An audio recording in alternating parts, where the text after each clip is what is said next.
আমরা দেখছি ঘটনাস্থলে রয়েছেন পুলিশ আধিকারিক সহ বিভিন্ন আধিকারিকরা এবং অধীর চৌধুরী তিনিও এসে পৌঁছেছেন এই মুহূর্তে এবং এই মুহূর্তে যে মানুষজন রয়েছেন তারা চাইছেন উপযুক্ত তদন্তের দাবি চাইছেন। প্রাক্তন রেলমন্ত্রী অধীর রঞ্জন চৌধুরী তিনিও ঘটনাস্থলে এসেছেন এবং তিনি গোটা ঘটনা এলাকায় এসে জানার চেষ্টা করছেন এবং তিনি লোকজনের সঙ্গে কথা বলে তিনি বোঝার চেষ্টা করছেন ঠিক কী ঘটনাটা ঘটেছিল এবং এই মুহূর্তে তিনি সামনে রয়েছেন এবং তারপরে তিনি কথা বলছেন মানুষজনের সঙ্গে, রেল দপ্তরের আধিকারিকদের সঙ্গে কথা বলছেন।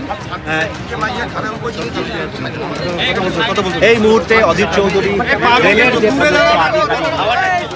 আধিকারিকদের সঙ্গে কথা বলছেন এবং কথা বলে একটু বোঝার চেষ্টা করছেন যে কি করে হলো এরকম একটা মেন এই ঘটনা কি করে হলো বলছেন। হ্যাঁ বাবা দাঁড়া বুঝতে পারিনি তো, বলতে হবে তো।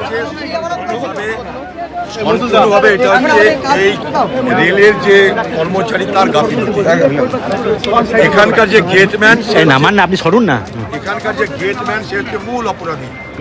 সে নিজে একটা চুল্লুখোর, ঠিক আছে, চুল্লু খেয়ে থাকে এখানটায়। সে কিছু সতর্কতা অবলম্বন না করে সে রেল গেটটা খুলে দিয়েছে।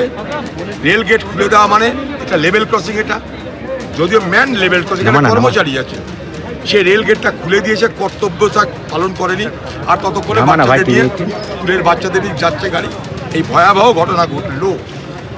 আমরা দেখছি ভারতবর্ষে হাইড্রোজেন ট্রেন চলছে, বুলেট ট্রেন চলছে, অনেক গল্প হচ্ছে, কিন্তু বরাবর আমরা যে দাবিটা করে আসছি, আমি নিজে একজন রেলের প্রতিমন্ত্রী ছিলাম আগে, বরাবর আমরা যেটা করার চেষ্টা করেছি সেটা যে বেসিক মৌলিক যে সমস্যা যেখানে হয় সেই বেসিক পরিকাঠামোটাকে গড়ে তুলতে হবে।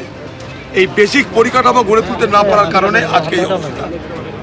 কেন এখানে কর্মচারী খুলে দিল? তাহলে কি সে ট্রেন্ড নয়? তাহলে কি সে জানে না? না তাকে কি কোনো ক্যাজুয়াল ডাকা হয়েছে? না তাকে কি আউটসোর্সিং করা হয়েছে, কোথাও থেকে নিয়ে আসা হয়েছে ভাড়া করে? সে কি রেলের কাজকর্ম সম্পর্কে প্রকৃত অর্থে সে শিক্ষিত? এতগুলো প্রশ্ন আসবে।